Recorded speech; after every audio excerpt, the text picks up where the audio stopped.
Hello and welcome to episode 24 of the Real Game Media Podcast. We're super excited to be back again this week. We have so much on our plate to talk about. We have a smaller cast than usual, and we are going to be postponing today's debate until the next edition of the podcast because, unfortunately, there seems to be this flu going around that is knocking everybody off their feet called I don't want to do anything. So in light of that, we will just go around and do our introductions. With us today, we have Samuel Tolbert, our senior writer at RGM. Hey, everybody. Lots of good stuff going on. So much to talk about, so little time. Let's get right to it. Indeed. Eric Jackson, also another writer at Real Game Media. Hello, everybody. How's it going? Oh, God, I feel inspired by that. You just, pumped me right up. Okay, and joining us as our special guest today is Lord Cognito from the Iron Lords podcast. Hey, everybody. Lord Cognito here. It's a pleasure to be on the show. I'm a huge fan of you guys, and I'm very excited about the topics. Indeed. So why don't we start by just quickly having a chat about what we've been playing so that anybody listening can actually gauge where we are mentally as far as our gaming addictions go. Sam, do you want to kick us off? So about a week ago, I got my Platinum in Horizon Zero Dawn, which if you have a PS4 and you somehow have not started playing that game, you need to drop what you're doing after this podcast, go grab that game and start on it. In addition to that, I've actually been going back into Bloodborne recently because I realized I don't have all the trophies. I don't have my Platinum. So I've been digging back into some of the challenging dungeons and stuff, that's a game I love. So that's always pretty fun. And then I've also been going into Mass Effect Andromeda, which I imagine we'll talk about that later. Oh, indeed.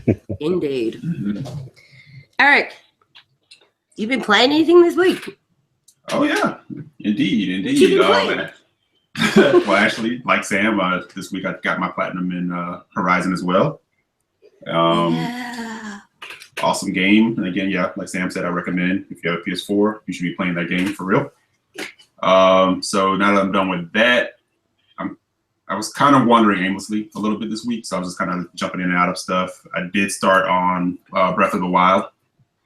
Nice. And so real early in the game so far, man, I can tell this is going to be a time suck in a very special way. Your life is going to end. Yeah, I can already feel What you now? Yeah. And just get yourself a bottle of vitamin D tablets now. And besides that, jumped into Halo Wars Definitive a little bit the other night. Nice. Yeah, so I'm really gonna dive in, give this RTS thing like a real go. I'm proud of you. I just want to say on record, I'm proud of you. Hey, gamer tastes change. You can evolve. And I've been kind of on this kick this week of going into series. Right now. What's that? You're talking way too much sense right now. Oh, I try. I do make sense every now and again.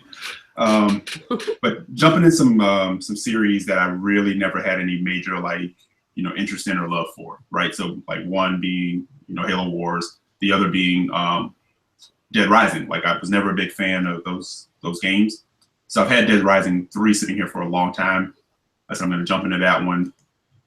See how that kind of goes, see if I can, get a feel for that, get a flow for that. But to Sam, I will say we've had talks back and forth about Halo Wars, and I was thinking about this the other day, and I said, why isn't it that I don't really care for some of the RTS games, or didn't really care for Halo Wars, when really Pikmin 3, which is one of my favorite games, is an RTS? That is an excellent point, actually. For all I don't have a good answer. So I was like, okay, am I full of crap? What's going on there? So I said, you know what? I'm gonna dive in. First part, I did the tutorial so far. That's kind of as far as I gotten, and yeah, so far so good. Well, I mean, as a self-professed Halo Wars nut, I'm very proud of you. I hope you continue to enjoy it. Thank you, sir. Thank you. Well, like I said, I promised you I was gonna give it the college try, and hopefully it makes me a convert. But again, like I said, this is playing Pikmin 3. I'm like, Pikmin 3 is an RTS for all intents and purposes. It is. It absolutely is. So, yeah. So there you go. That's what I feel like I'm watching you grow up in front of my eyes. I'm so proud. There. Cognito, what have you been playing these last couple of weeks?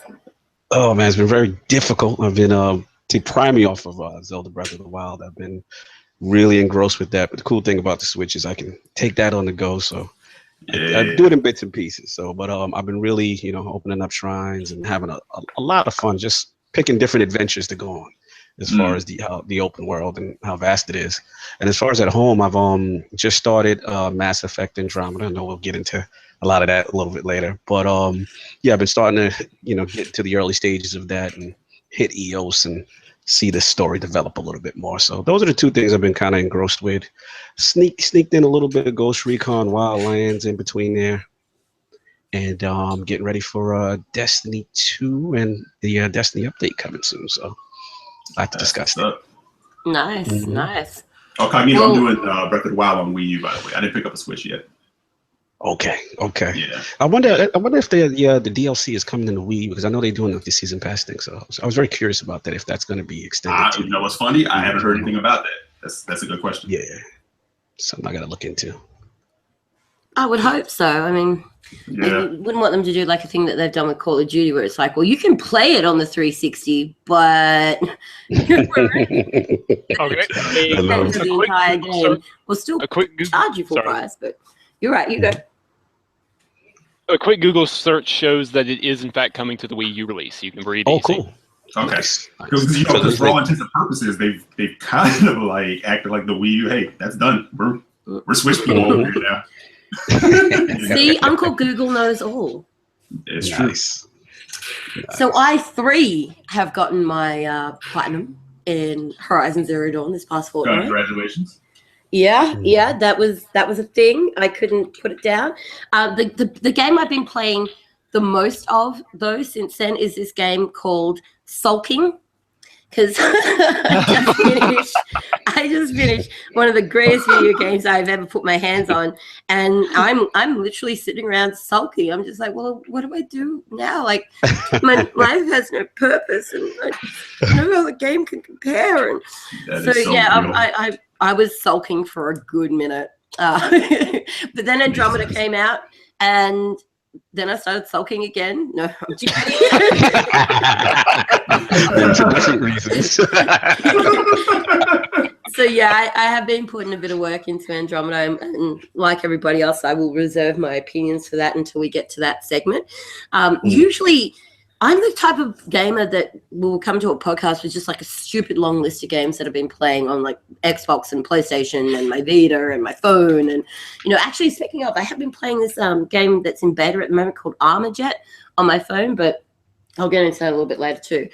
But recently, I've had games that have been so big, so gripping, so engrossing that I was like, that you are not pulling me off this game. Short of a power outage, I'm sitting here and I'm playing this game until I fall asleep on my controller. And so, yeah, Horizon was like that for me. I could not praise it higher. Couple of little issues with it, but it's their first attempt, Guerrilla Games' first attempt at making a action RPG. So little things that were problems can be forgiven quite easily, particularly when you take into fact that it has one of the most in-depth, well thought out storylines I've ever experienced in my entire life.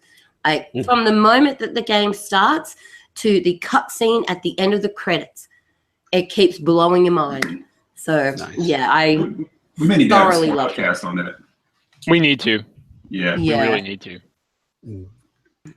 Unfortunately, there's a lot of people out there that still haven't finished it, so it's one of those things that you don't want to ruin it for anybody. But if we put a big spoiler alert, right, we should be right? Yep. All right, so that's what we've all been playing in the last couple of weeks. Let's move straight into, evidently the first thing on our subject matter is Mass Effect Andromeda. Oh, boy. Oh, that's convenient. There you go. Okay, who would like to start? Okay, so I've only played about 7 or 8 hours, so I'll go first simply because my impressions are likely to be the smallest of us. There's so many things this game does right that it's fantastic. And there are so many things that it does so horrifically, nightmarishly wrong that I don't understand. Like, with this kind of budget and the kind of marketing EA put behind this, and well over a 5-year dev cycle, why on God's green earth do the characters look so dead inside? They just have these cold, dead, unblinking expressions that haunt me. It's like, you know how you have an option in most games now to, like, you know, hide your hood or hide your helmet, or, you know, during cutscenes so you can see the character that you spent your time customizing? No, I left that on. I do not want to see any characters' faces if I can avoid it. It's terrible. But at the same time, the combat is fantastic. The combat is phenomenal. The combat blows, I would say, even Mass Effect 3 away. The way you can leap around the, you know, the very open environments and these very alien worlds, very strange designs and creatures, and you can chain biotic combos and tech powers and stuff like that. That is very, very well done. I'm not going to comment on the story because I think I'm really too early on to make a fair assessment, but I will say I like the element of mystery thus far. However, this is the last thing I'll say, and then I'll let someone else take the reins. There is no excuse for a game of this caliber to crash twice within 30 minutes. Sorry, there is no excuse. Yeah, not cool. Yeah, on that one. I'm done. Okay, I'd love to jump in because I think me and you are about the same kind of length as far as playtime, about 7 and 8 hours in. I'm a Mass Effect diehard, so coming into Andromeda, you know, I was very, obviously, when I heard the reports of, you know, people and the memes of people making fun of the animations and stuff like that, I was a little, you know, definitely nervous. But I already pre-ordered this thing. You know, I'm definitely a diehard, so I jumped in. You know, without any spoilers as far as the storyline, like the first hour or two, I'll be honest, it didn't really grip me. I didn't feel any emotional connection to Ryder at first. And as it went on, you know, it started to pick up. I would give advice for people who are struggling with it. Try to get to EOS. Once you get post EOS, I felt the story really started to pick up, and I started to have more of an attachment to the cast. As far as like the gameplay mechanics, it's a mixed bag because there's so many things, you know, that the game does well, but then there's some things that are just like mind-numbingly stupid. Like I just didn't understand. Like one of my things, I felt like, it's like, here's my issue with Mass Effect Andromeda. When you're in the ship or is any type of like cutscenes, it's kind of horrid. The dead faces, like you said before, you know, some things are just really emotionless, and you lose that kind of connection. But then I was noticed when you actually get on the planets and you're actually in combat, some of the alien worlds look really lush and the graphics look really good. So it's just this weird mix where it's just like not balanced as far as the, you know, experience is concerned. So I mean, right now, when the CGI isn't as good as the actual game.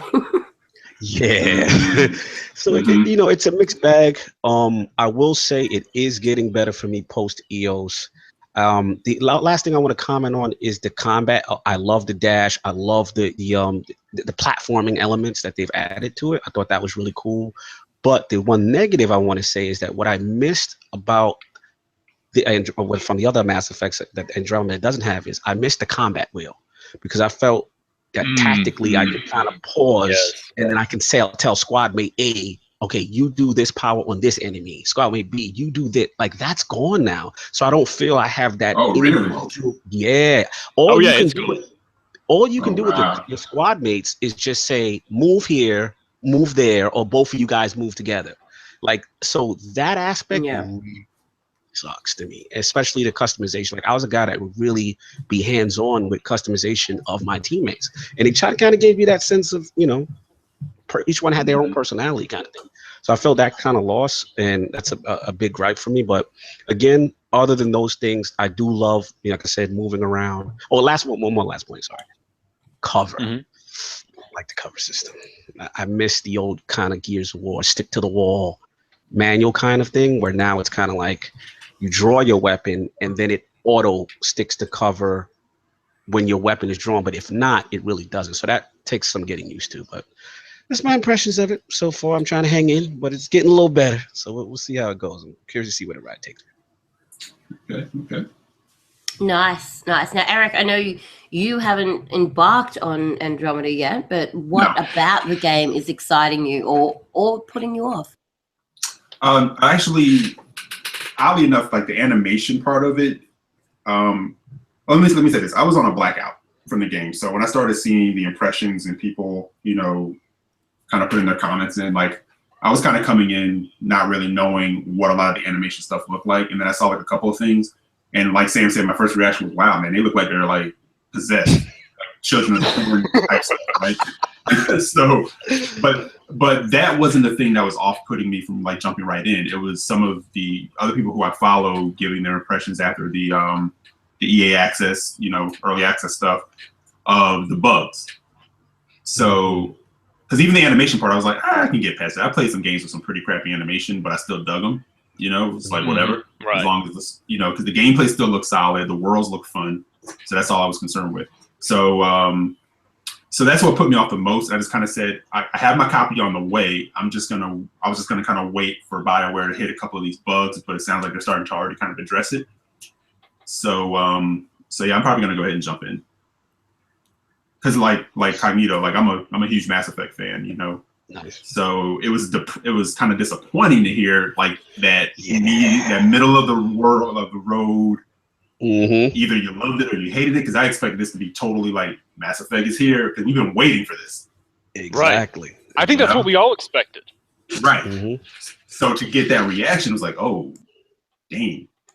Oh yeah, it was jarring. Do we think that we're so critical of it because of the level of expectation and hype that's been surrounding it for so long? Yes. Yes. Yeah. It has a pedigree. There is a pedigree here, but there are certain things that aren't subjective. A game, like I said before, I'll say it again, crashing twice within 30 minutes that I have to do a hard reset for it to purge, or the fact that it just stops in a loading scene, that's not a level of expectation. That's called fix your crap. Sorry, Right. that's what it comes down to. Mm-hmm. Right. Now, off what Bella just said, that is kind of true. Like, expectation is one thing, but at the same time, shouldn't we not expect the best from a Bioware, EA? Mm-hmm. Absolutely. Like, we shouldn't be having these kind of issues with a game from them. Like, no. I can expect this from up and comer. I can expect this from a new studio, or not even expect it, because even with some of that, you still kind of go, really, this is what you're giving? But at the same time, you go, well, it's their first effort, or whatever the case may be, and you may find a little grace there. But if you are a Mass Effect fan, or this type of game interests you, I guess you can kind of look past it. But no, we should definitely be holding them to a higher standard. Absolutely. Yep. That's a fair enough call. For me, my experience, apparently I've played more time in Mass Effect Andromeda than the three of you collectively. Surprises me. But my experience with Mass Effect Andromeda has been a mixed one. It started off being nothing but utter disappointment. And the more I played through with it, I'm now at the stage where I'm like, phew, thank God I pushed through that, because otherwise I would have robbed myself from an amazing experience. The game gets really good. It really does. My major issue is that it shouldn't be like work. I shouldn't be forcing myself to sit down and be like, all right, let me see if I can't shave an hour off the beginning of this game because I've been told apparently it's good. Like it felt like work getting to that point. But once I got there, I was like, okay, phew, I can chill and like enjoy this really, really friggin' good game, because it is fantastic. So my advice to anybody who is still in that first anywhere from 3 to 5 hour mark, keep pushing through. It is worth that extra couple of hours of your life. Great because advice. Then you will end up with a amazing experience, which you can spend potentially hundreds of hours enjoying. So that couple of hours that you sacrifice out of your life to get to that point is worth the investment. The game is good. The storyline is good. The worlds, like the different planets and stuff, it's well thought out, and there's so much more. Like I can already see, and I feel like I'm a good portion of the way through the game, but I'm probably, I don't know, from the way that things just keep evolving and growing, I feel like I'm about 50% of the way through, but I'm probably 20% of the way through. So I don't know. We'll see. But I highly recommend to anybody who is struggling with the beginning of the game and the expressionless characters that look like they're it's like when you just there's this moment of where people just stand there in awe, or like they're just like, oh my god, how do I even react? And so their face is like completely blank. That is what the characters are like their eyelids are moving and their lips are moving and nothing else. Yes. I heard someone say on a podcast, they said like you could be like in a very heavy moment and their expression is just throwing you off because they're just looking like it's right there. Yeah, and I mean even the voice acting leaves a little bit to be desired in that regard as well, because as gamers we can sort of forgive one or we can forgive the other, but if both are lacking, then that just really pulls away from the impact of these big epic moments. Those moments that give you chills down your spine, make the hairs on the back of your neck stand up, even induce tears. Those are moments that don't just come from a great storyline, but also some really good visual effects and some great voice acting. And in the absence of those things, you kind of, it does really affect the overall experience of the game. I think that people, including myself, actually have been a little bit too critical about the voice acting and the characters and the CGI in the game, because it is actually a minimal portion of it. But unfortunately, a lot of people haven't pushed past that 5-hour mark and aren't now sort of in the open world, so to speak, where you actually don't have as much CGI going on. You don't spend as much time looking at your character on the screen because you are playing as the character. But in that first, 3 to 5 hours, that's all it is. You're looking at your character constantly with this dumb expression on her face. I'm like, do you need me to ask her to tell you those instructions again? Because you look like you didn't understand what she said. So it's a little rough, and I see why it's getting such a hard time. One of the other problems for me with the game is the input lag from the controller. In combat, I feel like there's just this split-second delay between what I'm asking it to do and what's actually happening on the screen. That is probably for me a bigger problem than expressionless faces, because that actually affects the way I play the game. So there are a few little issues like that. However, it does get a lot better. So yeah, I implore anyone who's already gone and invested the money into it, keep pushing through, come out the other side of that grueling friggin' 5 hours, and you will find yourself with a really good game. Bill, I had a question for you, being that you're the farthest. One big thing I was a huge fan of as far as the Mass Effect series has always been those tough, gritty decisions. Do you start to encounter that more? Because I only had like one decision, and it was like pretty basic. But I know I'm early. This is with the world building and stuff like that. But my question for you: have you had any of those tough choices yet, or maybe those like press right trigger, renegade, paragon kind of deals with tough choice? Have you encountered any of that? Has it been gripping?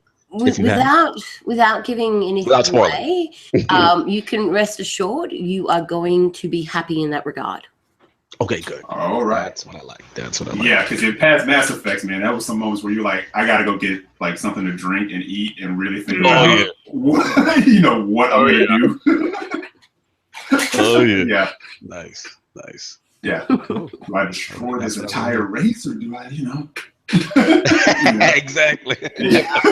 The weight. Absolutely. That's like the essence of Mass Effect. So it's good that stuff still remains. So yeah, and I think you gave great advice, because if for all those who do have it, or plan on getting it, you just gotta push through. I know it's kind of like, it's almost like homework. The first couple of hours, you really just gotta push through. And like I said, Bella nailed it. Once you get, for me, it was post EOS. Once I finished with EOS, I'm like, okay, now it's starting to hit its stride. Now I'm starting to get invested and have emotional connection to characters, and things really start to grind. So I think that, again, that was really good advice. Thank you. Nice. And I would just like to.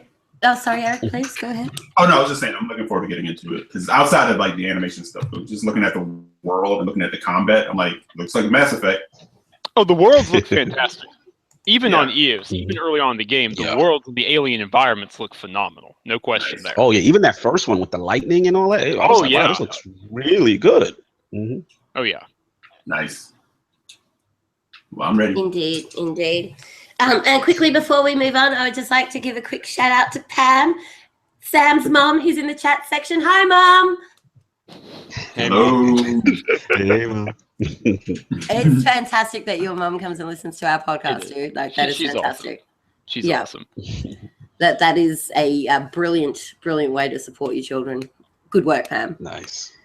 All right, so Nice. while we're on the topic of games that are good, and I'm saying are good because I've gotten past that first 5 hours, and Mass Effect can now go into that category.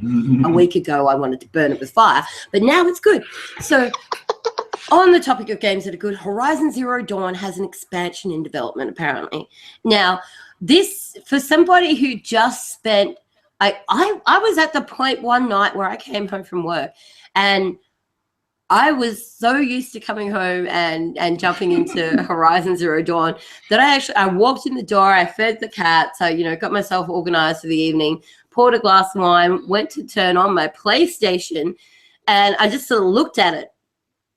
And I was like, you got nothing for me. Like, you got nothing for me right now.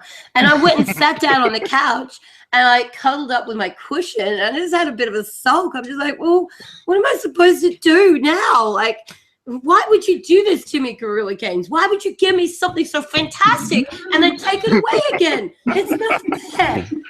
So, yeah, I was having some massive adult hissy fits. It was really bad.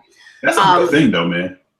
Yeah, it really is. Like, I've been there. I was beside myself at one point because I was so engrossed and so immersed in the world, and I connected on so many levels with Aloy as well.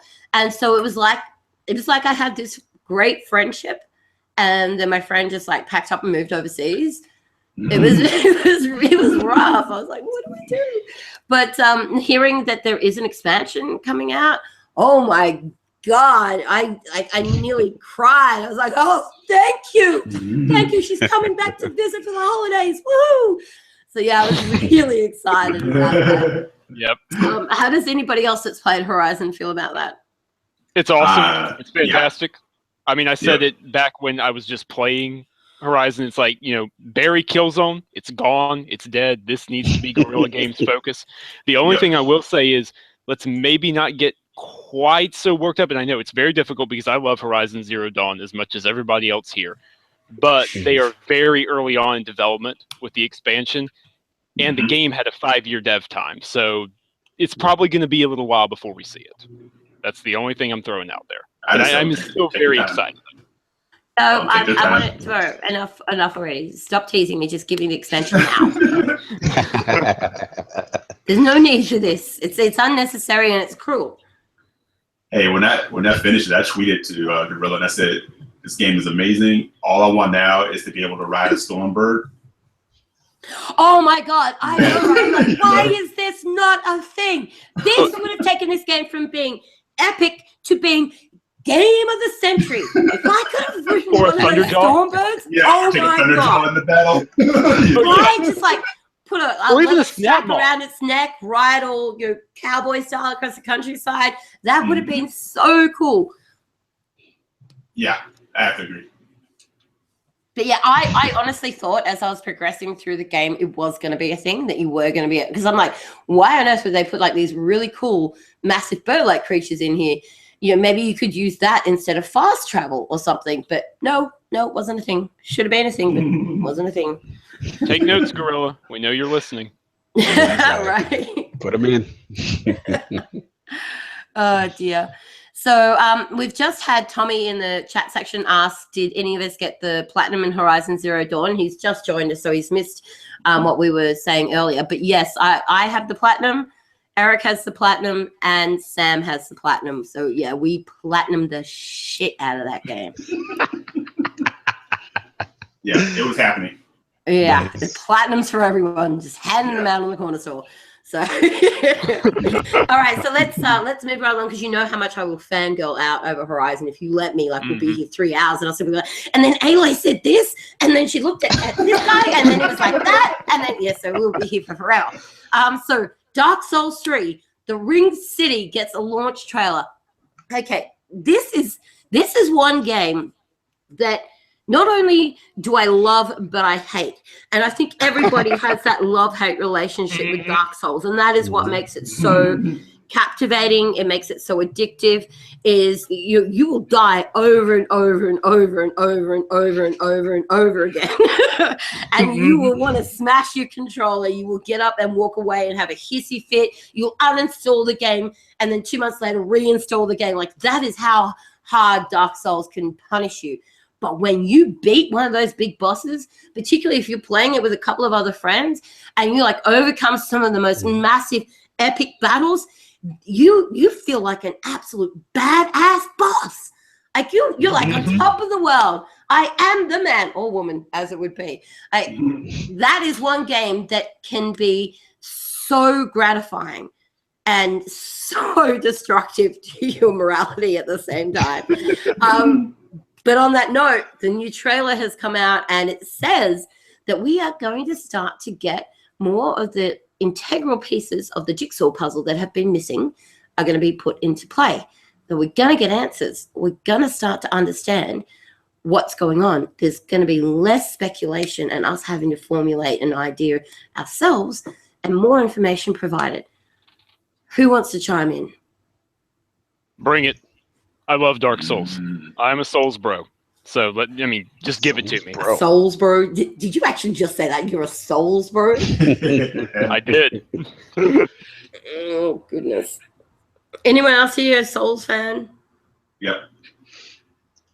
That's the one demerit in my gaming history. I'm terrified of the Souls games over what everyone tells me. But, I look at them and they look absolutely amazing. And obviously the difficulty is a little intimidating, but I do see what you're saying about as far as the sense of accomplishment when these bosses are beaten.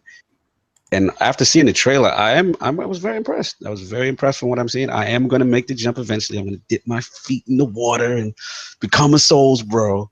I was just waiting. I think at the time it came out, there was a couple other releases, and I just got engrossed with that. But those games look great. It's Namco. That's one of my favorite, devs. And it's just a great series, and I will eventually engross myself with the Souls. Yeah, it's one of those games where I really need to put more time into it. I've played a bit of Dark Souls 3, and I actually I got the addiction. I got the addiction one weekend. This one weekend where I played it and I beat this certain boss, and I was like, oh my god, I'm such a badass. So I delved right into it, but then everybody that I was playing it with kind of went off and was playing other stuff, and I was like, well, I guess I'll revisit this when we all come back together, because it kind of needed a bit of hand holding. I'm not a veteran Souls player. So for me, I was sort of out of my depth with the lore, even the simple things like the etiquette of when you summon somebody into your world, the etiquette of bowing to each other and stuff, things like that you just don't know if you don't have somebody there who knows Souls to teach you these things. So I need to sink a lot more time into Souls than what I have, but the amount of time that I've spent in it, like there were days where, for example, I had a stupid number of souls in me. I'm like, I'm going to level up. I'm going to unlock this skill. I'm going to get this really cool bracelet. I'm going to get this. I'm going to get that. And then I died. I'm like, oh my God. I got to get back to my souls. I got to get back to my souls. And so like you're running blindly as fast as you can when you respawn back to where you dropped your souls to pick them up again. And you were so focused on that one thing that you don't stop to see like these 20 different enemies coming from all directions to like literally encase you and kill you in some of the most horrific ways, and then you die. And when you die after losing your souls, if you haven't picked them back up again, you lose them. So you lose all that, basically that in-game currency that allows you to level up. It's gone, and you're like, oh my God, I haven't leveled up in like 4 hours, and I didn't think to save, and now I've lost all my souls, and I literally think I'm gonna cry. Pardon me, it is rough. It is really rough, but that's what makes it so much fun. But that's what I think it gives people the trepidation, the fear, the idea of the difficulty is losing, and it is a gamble. You're like, okay, I'm fighting this boss. We're both down to like our last. Do I go in? Do I take this last swing? Because if I don't, I know what's gonna happen, and it's like it gives you like that jitter, you know, but in a good way, you know, or punish recklessness. Like at every single turn, Dark Souls will punish any recklessness or greediness. Yeah, you have to respect the souls. You have to respect it, because if you go in observant, right, if you go in half stepping and prepared to play, it's gonna make you pay for it like really quickly. Yeah. So yeah. I mean, anybody who's played an online multiplayer game or even a co-op game with me knows that you probably need to come along with earplugs, because when I get annoyed at something in a game, everybody knows about it. So you can only imagine what it's like playing Dark Souls with me. All right, so we're all super, super excited for the next DLC coming to Dark Souls 3. And speaking of things that are super, super exciting, Prey has a new developer video out that shows off how the storyline and the choices that you make is going to literally influence who your character becomes as a person. Now, that in itself is friggin' amazing. And I know that Sam is almost wetting himself with excitement to talk about this. Wouldn't have put it that way, but okay.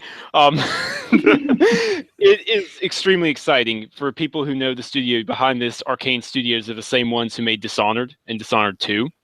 So, I mean, in my eyes already, they can do no wrong. And looking at what they're crafting here, the style of game, it's almost like Dead Space meets BioShock meets Dishonored, because your character basically, and this is not a spoiler in any way, shape, or form, don't worry, this is literally the setup of the game, your character has amnesia and something horrific has happened to them, and so you have to find diaries left by your character that show you what happened to you, what parts of your memory were lost, and you get to make decisions. Holes. Exactly, and you have to make decisions like, okay, I could use this alien DNA to unlock this super cool new power, but the more you do that, the aliens will stalk you and be able to find you easier and easier, and even like the automated systems of the station will start to recognize you as alien instead of human. It just looks fantastic, and all the different. That doesn't even get into all the different abilities and all the different weapons and cool powers and creepy stuff. It looks awesome. Yeah. I'm with you. It looks fantastic, and like I said, that whole alien powers thing. I think you made a perfect analogy, which was almost like a cross between BioShock, Dishonored. I mean, the engine looks great. I'm pretty hyped. I mean, I came in lukewarm expectations, but after the trailer and just seeing the possibilities, it definitely went up my excitement level. So this is definitely on my radar. They have my attention. Money will be ready.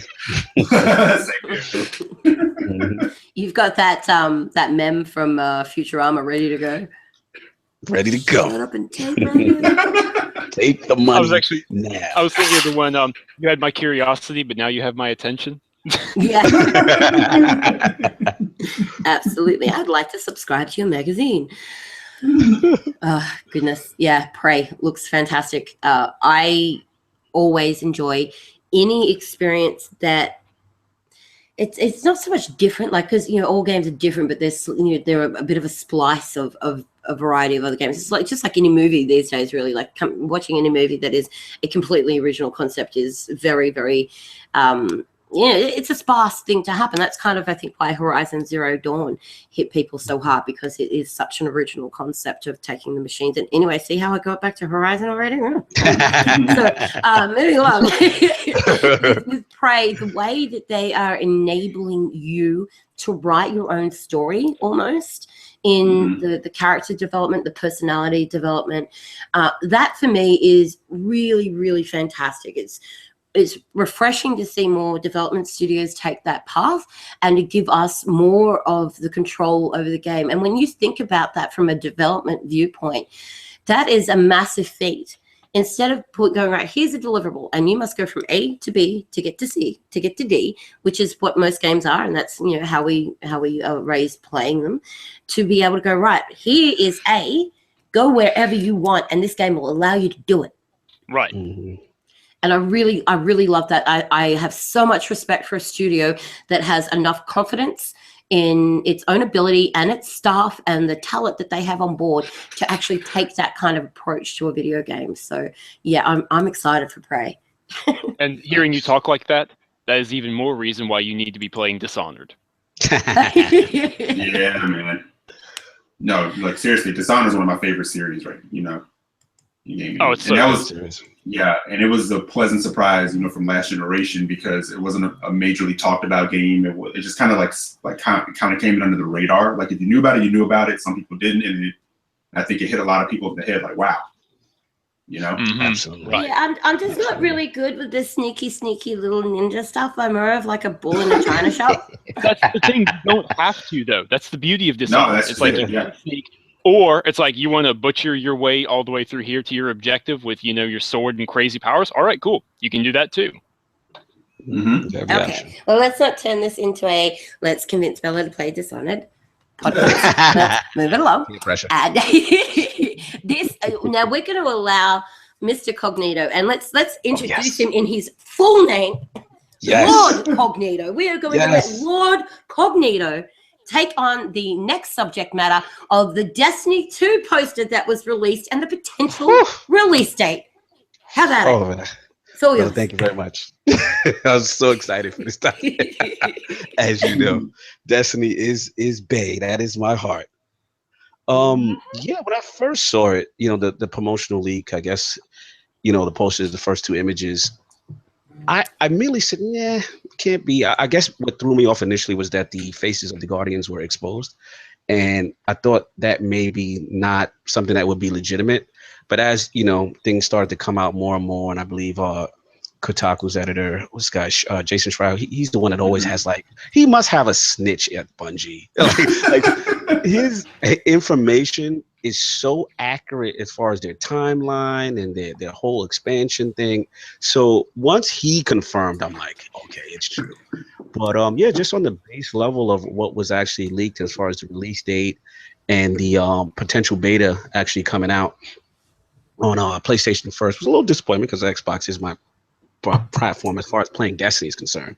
But I was just happy to know that it's coming. It's real. September seemed about right.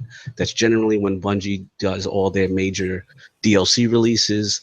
And I'm excited. I'm excited to see, a new engine, hopefully new systems. I know that, people are upset that the actual exotics and weapons and armors are not going forward, just the characters themselves. But in another respect, I'm happy in the sense that Destiny is as good as a run as it's been, and they've improved as much as they can with, past gen.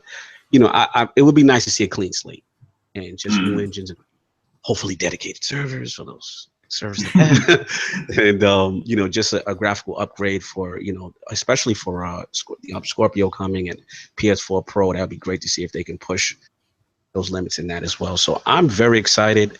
This is going to be a good time sometimes. There's so many great games coming, and just to see Destiny part of the mix and now seeing it official, I am very excited. So I can't wait. Nice. Yeah, so your games library must be like, what the hell is going on? He's like playing all these different games.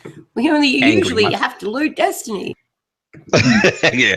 I throw on my Xbox once in a while, and it's like, when Destiny's not on, Destiny's looking at my other games like, what are you doing? Yeah. What but it's good. Do you think you are doing? Get out of here. He's mine. My raid buddies are all mad at me and stuff like that. But the way I look at it is like, I believe next week the Age of Triumph comes out, which is a great swan song. They pretty much brought all the raids up to current light level. There's great rewards. Everything's kind of being reworked. So I'll definitely get in with that. Some of those are early raids with Alta Class. Those are some of my favorite things. And to me, if you guys haven't played Destiny, until you've done your first raid, then you start to see the magic of the game. Why people like myself are so crazily addicted to it. Right. And every single time that I do any of the raids and I finally get through them, the thing that always resonates with me is who was the first person who went through here blind, and how did they actually figure out how the hell to get through here? It's a great question. I came into the first raid late. The first raid that I actually did blind was Wrath of the Machine, which was the latest one. And I will admit, going into a raid blind, because that's what's the essence of the game, which makes it so great. It's like no one knows, the six of you, none of you know what to do. You literally have to work together. There's times when you guys are split up into groups of 2, sometimes 2 groups of 3, and communication is paramount. So it's just like it is. It really is. Like you cannot not have. And the thing is you might have to have 3 teams of 2 people off, doing their thing, and everybody has to communicate. So everybody has to know the voice of the person who they're teamed up with, white noise out everybody else, and do what you need to get done. Exactly. It's just this total sense of cooperation. It's just such a sense of accomplishment when you get past the boss or you get past the segment. And it's like at the end of the experience, like those people are your brothers. You're like, I went through, it's like I survived Nam together with this guy. We went through it, like, you literally feel that sense of camaraderie. And it's so great. So, it's good to see, that continuing. And I'm very confident because I believe the head of Destiny 2 has developed it. It's actually Luke Smith and Mike Noseworthy. And those are the guys who created Taken King. And Taken King, in my opinion, is where Destiny really took off because Vanilla had a bad start. And that is when they really kind of reinvented the game and just rebuilt it, and so much for the better. So enough talking. I can go on about Destiny forever, so I'll let you guys talk. But I'm very excited. Actually, while we do have your attention there, though, what was your ultimate raid out of all the raids so far? What has been for you the ultimate raid? That is a good question. Because there are a couple that really stand out in my mind. Yeah. This is how I rank them. As far as my overall favorite from beginning to end would have to be the Vault of Glass. Only for the standpoint, Vault of Glass has some moments that I think 2 moments stand out. The one moment where all 6 of you are kind of split and you have to look for the oracles and you literally have to listen to audio cues for everyone to point out and kill where it is. Yeah. That one part was awesome. The second part of it's rough. Yeah, it's rough. Like it was amazing. And then the second part is when you're fighting the last boss, Atheon, and then you guys get split into different dimensions, two groups of 3. Yeah. And one person has to clean the person's face that his vision so he can see. The other person has to, it's just such It's so epic, right? But it's so well done. Of that realm that's like, oh my God, I'm getting overrun here. Get over there. No, what are you doing there? You need to be on that platform. They can't get back through. So like everybody's yelling at each other out there. Inside of it, I'm like, I'm going blind. Get over here and help me. Go left. I can't go left. I can't see. Exactly. And then it's like once the 2 teams can do it, and then they get brought back together to actually come back into the real dimension and then fight Atheon as a 6-man group is amazing. It's just one of the most well-crafted things I've ever seen from a cooperative standpoint. It's really great. So that's number 1. Crota, Crota's on probably at the bottom for me, only because Crota was Crota kind of started elitism where it was like I think Crota was a bit bland though, like coming out of the Vault of Glass, and then going into Crota, you're just like, ugh. Yeah, Crota was at the days when the Galahorn reigned, and it was like, oh, if you don't have a Galahorn, I don't want to raid with you kind of bit. So that's on that list.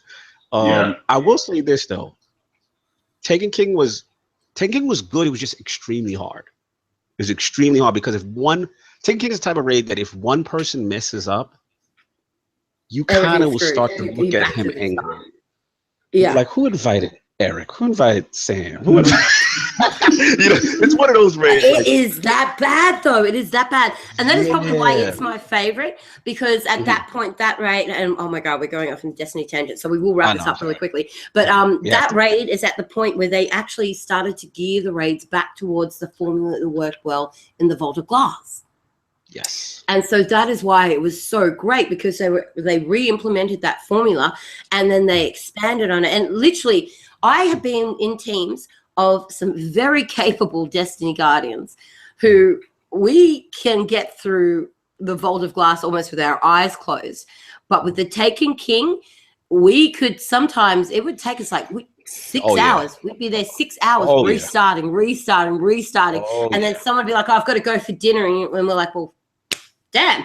So then we get somebody else in, or we go on LFG and, you know, get a ring in or whatever. And eventually at some point we would end up finishing that raid, or we would walk away with like this utter feeling of emptiness in the pit of our stomachs, because we just spent the last 7.5 hours not only trying to beat this raid, but like basically destroying all of our friendships over it. And we still didn't beat it. You nailed it. That's exactly. Taken King is probably one of the best design raids, but because it's so dependent on everyone doing their specific job, that if one person messes up, you literally, it will test your friendship with a person. I've had some serious arguments with people, and then at the end of it, I'm just like, hang on, did we seriously just like say all of that to each other over a video game? Absolutely. Can we just have an e-hug and walk away? The last you delete you from my friends list and block you on Facebook. I guess I just overreacted. The last one I went to cover was the final was Wrath the Machine. I think it's a little underrated. I think Wrath the Machine is actually one of the more fun raids to do. I like the whole dodgeball bit, and until you get to the end, and the end is just really all communication. But Wrath the Machine, I felt was fun, just short. That was my only thing. I felt it was a little short, but I really did have I think it's a fun, quick raid you can get through it, and I would recommend that to people as well. It's a good introduction for new Destiny players as well. Like that's a really good one to take. Yeah, that's a fun raid if you've never done a raid before. I've carried a lot of people who've never done raids. They had a ball with Wrath the Machine, and they felt the sense of accomplishment. And then it's like, okay, now you're ready to graduate. And it's like a gateway drug as well. It's like, all right, let's go do a raid. Oh no, I've heard these things are really, really hard. I'm like, no, you'll be fine. Let's go do the Wrath of the Machine. And they're like, oh wow, that was a lot of fun. I really enjoyed that. And you're like, let's go into the blast. Absolutely. You got it. Oh, it's so good. All right, so we will linger here for too long if we don't move on. So we are going to move on. Yes. We are going to move on. Social media invasion segment. Facebook is starting to try and push up on YouTube and Twitch by allowing anyone to be able to live stream from their profiles inside of actual groups and choose a dedicated audience. This wouldn't be such a big thing if we already didn't have, multiple other different streaming platforms like YouTube and Twitch, and the ability to actually already do that from your mobile phone. But here's the difference. You can now do that from your PC. You can use your high-end software and architecture to create some really, really great streams, overlays, all that kind of stuff is available to you. And it's all through Facebook. You don't need any software. All you need is a PC or a laptop, and that's it. You can start streaming.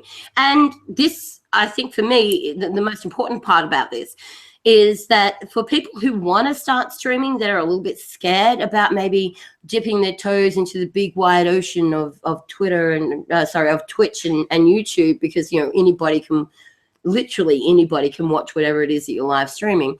With this formula, you have the ability to stream from your own profile, which is made up of your own friends and family that you have pre-approved by adding them to your friends list. And even from there, you can then select a more tight-knit audience. So I think we're actually going to see a lot of this going on very, very soon. I'm kind of really excited for the possibilities that it is bringing, not just for social interaction, for a way for gamers to connect with other like-minded gamers and actually make friends who they can then start gaming online with as well, but also for people who are just a little bit hesitant, a little bit in their shell, and want the opportunity to be able to stream but just don't want to go right out into the big wide ocean. They can now just wade around in a little paddle pool for a bit. That is true. Yeah. What does everyone else think about this?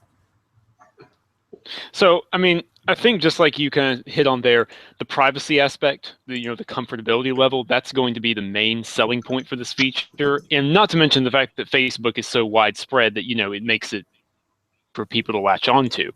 Obviously, they're not going to compete with like the integrated market reach of Twitch or even YouTube gaming, what they have already. And Beam has the technological aspect locked down with somehow, zero latency. But with Facebook, you have that sense of Twitch, you don't actually need a 10-second delay. No excuses. But with Facebook, the thing is, comfort is going to be there. That level of, okay, I mean, I might only plays like 3 games a year. It's like, okay, maybe I just want my friends and family to see what I'm doing here, and they can do that.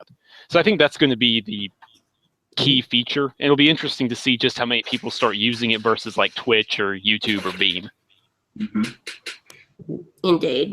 Yeah, and if anybody has resources to really give those guys a go, it would be Facebook. Right? Yeah. It's like absolutely. Zuckerberg sitting back there going, all right, what else can we do? Yeah. Absolutely.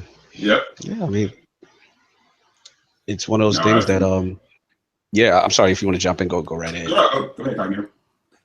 Yeah, no, it's just one of those things that was very interesting. I was very surprised when I did hear the news, and I do see that there is an audience and the way you can control it and stuff like that. And a lot of people obviously are on Facebook. A lot of people I know especially live on it daily, so I can see them opening up, and they've already got that built-in, so to speak, followers and fan base. So from their own personal lists, and they can start streaming and stuff like that.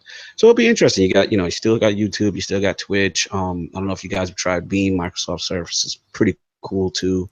Really low latency, which is pretty impressive. So I guess, more options for gamers is always good. And I'm curious to see how it progresses, long term, how much they stick with it and what are all the options and features they actually offer in the future. Yeah, I can see this being a really big draw point for people who are running tournaments, particularly as well in with Facebook groups that have like 20, 30,000 people. I can see them opting to actually live stream within the group as opposed to going to like Twitch or whatever, because you already have that dedicated base of people who are interested in what it is that you're doing. So that could be quite beneficial for people who just want to engage with like-minded gamers. So anyway, it's going to be interesting. I'm really looking forward to see what the uptake is with it, and whether it it kind of gets real popular for a week and then fizzles out, or whether this ends up being a thing and then in a month's time we're just like, oh my god, everybody's streaming, or the newsfeed is just full of people streaming and they're really bad at what they're playing. Why are they streaming? So why is my mom streaming again? Why is my mom streaming me playing my game?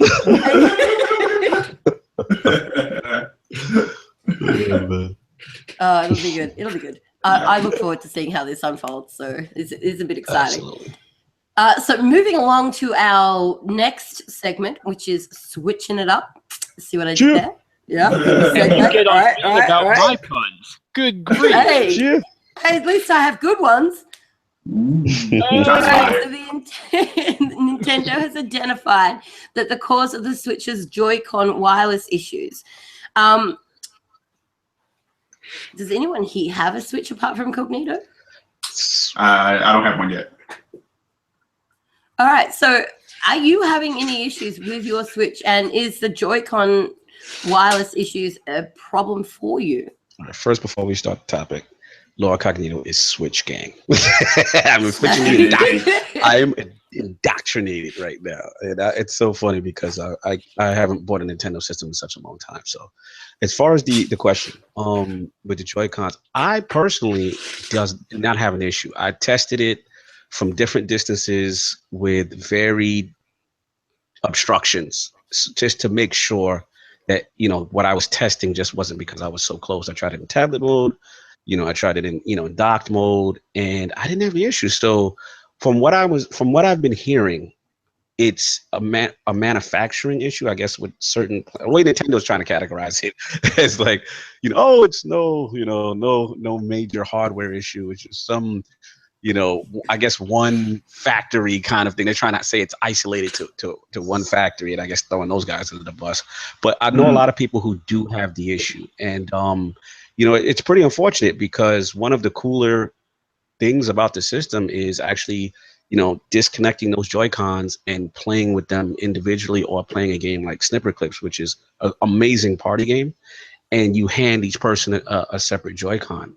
And I can't even imagine doing that with, a Joy-Con having any type of issue. So I'm glad they've jumped in front of it. They've actually identified that it's happening, and from my understanding, the fix is, I believe one person who actually had the issue sent it to Nintendo for repair, and then they opened it prior and took pictures. And then when they had it come back, they took pictures again. And basically what they did is just had some type of foam, basically, that would block the interference. It's some type of interference issue. And this foam actually helped eliminate it. And that's all Nintendo did for a fix. So, apparently it's now, that's the issue. You send it in and get it done. And at least from my understanding, it's not red ring of death level right now, so to speak. It's still, it's a good number, but not high enough for my understanding that it's like completely widespread with most people who own a Switch just yet. Okay. That's good to know. Mm-hmm. And I'm pretty sure they're already working. I'm pretty sure whatever units are being worked on and shipping and everything else, that issue should be addressed. Absolutely. Absolutely. So, it's a huge selling point of the system. I mean, you got to have that working. Exactly. I mean, every console has had its teething problems when it's come out. There's never been a launch that hasn't, but that's a little bit more than a teething problem right there. Yeah. Mm-hmm. That's actually a major selling point of the game, of the console, is that you can do this. And then he was like, well, I could if it worked. So that's a problem. Mm-hmm. Have you got 1-2 Switch? I did not, and I'm glad you brought up this topic because the reason I do not is exactly what's stated. I mean, listen. First of all, this thing should have been a backup game. Package. Yeah. Let's just. I said the same thing. It's free on launch. Yeah. No business charging $50 for a packing game. So this is what I affectionately call Grandpa Nintendo trying to get away with murder here. Mm-hmm. So I didn't fall for it. It, to me, it looks hilarious. Some of the games, I don't know if you guys saw that cow milking game. Have you seen the memes on that? Have you guys seen that? Yeah. Hilarious. I just couldn't bring myself to it. So I said, okay, if this thing goes on sale, if they get to their senses and bring down the price, maybe just from a party standpoint, you have a couple of friends over and just for laughs and stuff like that. But $50, no thank you, Grandpa Nintendo. I'm not doing it. Yeah, that's crazy. Yeah. That is the type of game that they always would have packed into it, just to give people an idea of what the whole thing is about. It's so odd that they went Mm-hmm. It really is. Even Sony did it with the VR. They gave you PSVR games, and our whole channel basically dedicated to different VR experiences that you can go and check out for free. They didn't even for a second think about charging for it. Mm-hmm. Even Kinect gave you Kinect Adventures or Kinect Sports.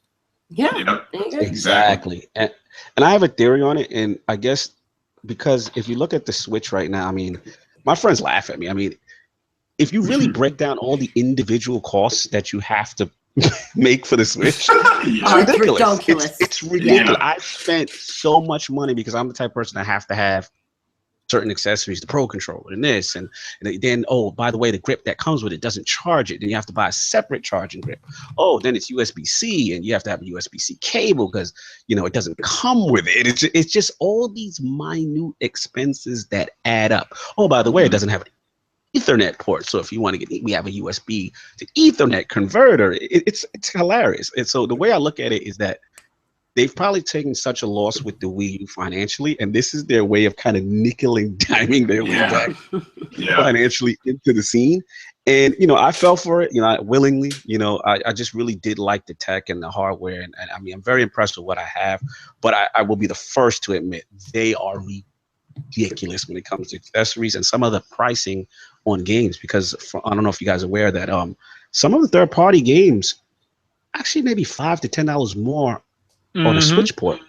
Yeah. Actually, while you're on the subject matter of third-party games, I'm just going to interject there real quick. We do have a question from the chat section from Chief asking that will the Switch have a good amount of third-party games, because he's heard that porting them over is going to be a bit of a pain in the butt for developers. It's a good question. I mean, from what I'm seeing right now, from the APIs and the fact that the devs, I mean, Nintendo has really gone. The reason why I jumped on it, Nintendo has finally, I would say, modernized their practices as far as trying to make the system easy to develop for, as far as having Unreal Engine being able to work on it as a base, working with developers hand on to say, okay, what do you guys want? Having teams like Bethesda and 2K on board from the beginning, I thought was pretty huge. So the way I see them right now, I think the big AAA games are going to take a while because they want to see the install base goes up. And I think it's actually positive now that it's selling as well as it's selling, because that's going to give them more incentive down the road to make the jump. What I see them doing right now is probably like first party Nintendo releases spaced out every other month. You know, you had Zelda was the big one. You got Splatoon coming up. I mean, Mario Kart next month, and then Splatoon a month and a half after that. And then what I see them doing is kind of sprinkling in the indies. What I really see them winning is the indie ports. Those are really coming in fast and heavy. So I think that's their strategy year one, then gain the confidence of the big guys, and hopefully we may see ports down the road. But I think they're on a better path than I didn't buy the Wii U. So I think they're on a way better path. Than you didn't fall for the hype? Oh no, I didn't fall for Grandpa Nintendo. What hype? I mean, I have a Wii U, and I think it's, you know, I like it as a console. There's a lot of fun games on there. I look forward to, as my daughter gets older, being able to like let her play with it, pass it on to her, kind of thing. But yeah, I'm seeing a major difference in how they're handling the Switch versus what they did with the Wii U. Like, for one, I'm actually seeing that it advertised on TV. Yes, you know, that's a revolutionary concept. Advertise your product. Yeah, I mean, they were all over. Well, no, but they were all over TV with the Wii. That's the funny thing. They had a really brilliant campaign when it came to the Wii, of its, you know, kind of explaining and showing people what it was about. And then with the Wii U, it's almost like the world loved it. Exactly. But with the Wii U, it's sort of like, well, we sold so many Wiis and people get it. Then, okay, Wii U, it's a no-brainer, right? No, because people did not get it. Exactly. Switch, they're like, you're going to get it, you're going to understand it, we're going to talk about it nonstop. You know? Yeah, and that leads me to the next point that I want to talk about the Switch before we move on from this one, is that prior to the launch of the Switch, everyone was talking about it. You couldn't listen to a podcast without hearing about it. You couldn't turn on the TV without seeing something about it. You couldn't talk to another gamer about video games without the Switch somehow being brought up in it. Like, it was everywhere, which ties back into the marketing thing we were just talking about. Switch is launched. I'm not hearing that much about the Switch. Oh, no, I see people, as far as like Twitter, stuff like that being talked about. I see people, you know, on some of the media sites still talking about it. Maybe not the Switch, but I definitely hear Zelda talked about constantly still. But the noise and the momentum behind the whole entity that is the Switch has died down. I would have thought that it would be amped up after the release. Do we think that this is because of a very small lineup of launch titles, or because of the multiple issues with the technology and hardware itself? No, I think honestly a part of it might still be the Nintendo with their you can never really nail them down on this, but everyone kind of knows it happens, and it's like the faux shortage. Mm-hmm. You know? They do it every time. They do it every time. Yeah. So that might be a part of it. And more than anything, it might be that cost. That cost is probably gonna run away the casuals. So they got to get that figured out. They have to get that figured out. They really do. You cannot ask people to pay that much money for a game that you can only play a console that you can only play 10 games on. Right. If they have any sense, what they will do is this holiday, they will have a bundle with Zelda and Mario Kart in it. Maybe even throw in Splatoon as well. Delivering them. Pelicans, whatever, storks. That's it. It's the stork that delivers the babies, isn't it?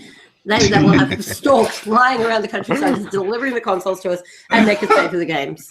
That's fine. Right. Well, I wonder too, like Carnito saying, well, like being like it's such an accessory-heavy console. Will the casual market get the concept? Like, how pissed is like, you know, the person that goes in to buy it for their kid, and they come home like, I need to go get what? You know, or I need to have, you know what I'm saying? Yeah, exactly. Like, that is, oh my God, so many intensive. And I guess, you know, if you're lucky enough to be in a situation as the kid who is the receiver of that, where it is close to Christmas and you can say, hey, grandma, grandpa, I need this, uncle, that, I would like that controller, I would like that game. You know, you're in a decent position. there are a lot of people out there that will use that. They'll just like sacrifice any other Christmas requests and get all the peripherals. But outside of that, like that shouldn't be the scenario you need to be in to be able to have all the stuff that you need for a console to enjoy the game. Right. Absolutely. And all 10 of them, as it were. So I love Nintendo. I love Zelda. I want to embrace this with open arms. But at the moment, I just really don't feel like I can put my, my Rise stamp of approval on it. I hear you. And what I would tell you, Bill, is that, and I have a lot of friends that are in your situation. They're like, look, it looks great as far as the Zelda stuff, but I just can't justify buying it just, based on the launch lineup and just that one game. Just take a wait and see approach. Take a wait and see approach. Yeah. See if I think E3 is going to be huge for them. They need to show a continual stream of games and content and get people excited. And then by the end of the year, obviously, I think they have Mario's the next big release after that, and I believe Skyrim and a couple of the third party stuff. So just wait and see. Wait for the more games to be announced. I'm hearing ports are really easy, and definitely as far as the third parties and the indie stuff that's coming, there's a ton of stuff coming. They had like a Nintendo Indie special, and I was pretty impressed with a lot of the games that were being ported over. So and another thing that's cool is as far as their digital eShop, I check it literally every Thursday, and there's always 3 to 4 titles added. So I was actually very impressed. I'm like, wow, Nintendo's actually adding games consistently to this thing. Yeah, they're doing with that. Yeah. So again, I know it's early. Take your time, but I will say this: as a gamer, you are cheating yourself if you do not play Breath of the Wild. I'm telling you right now, the game is that amazing. And I'm not one to fall for hyperbole when people were giving it 10s. And I'm like, I was like, I got to see for myself, that kind of thing. After playing about 2 to 3 hours, I am like, wow. It's hard to go back to any other open world game after Zelda because it's such a perfect marriage of all these multiple systems and the fact that you can literally go anywhere and have so many different experiences and possibilities than someone else. So when the price goes down, maybe that holiday bundle. Got to choose stuff. I'm waiting on the holiday bundle, but wait for that holiday bundle. Wait for that price to come in. Wait for them to pack in a memory card. Let's do something like that. But I would definitely say definitely give it a shot once those things come down in price. Yeah, and there's a couple of things that they can do, man. I mean, they stand in a really good position for the fact that not many people had a Wii when you think about the grand scheme of it, right? So there's a lot of great titles that are on that system, that are sitting on that system that could be ported. And should be ported. A Twilight Princess Wind Waker double feature.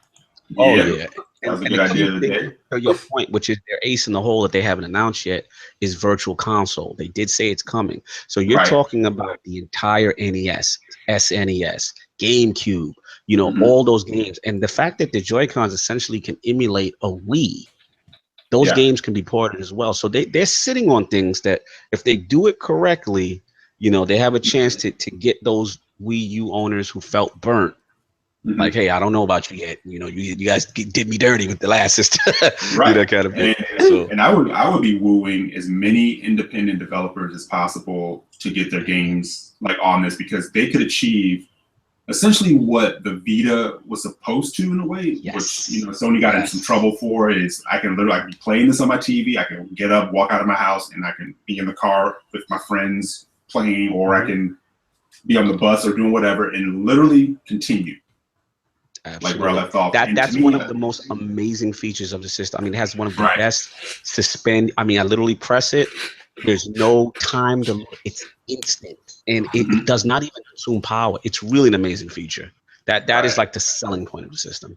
Yeah, and independent titles like that, just certain titles just seems to be a good marriage. So they should really be, or even like trying to maybe look at handing over some of their like IP to some of these, stronger independent developers. Absolutely. And what people have to realize too, I've been hearing rumblings that like Metroid could be announced at E3. Yeah. But a game over moment is Pokemon. Please. Oh, I'm gonna tell you right now, Pokemons coming. I've got great sources Pokemon Stars is coming. If Pokemon drops, it's game over. That's I'm telling you guys. Sources. There was a job leak. We yeah, know that. exactly. Yeah. The job story. Yep, Sam, you know what I'm talking about. Yep, the job. It's happening. Pokemon is a worldwide phenomenon. Just look at look at the ricochet and the ripples that Pokemon Go sent across the entire world. And that is Pokemon Go on people's mobile phones. Can you imagine when that's how hungry people are for Pokemon.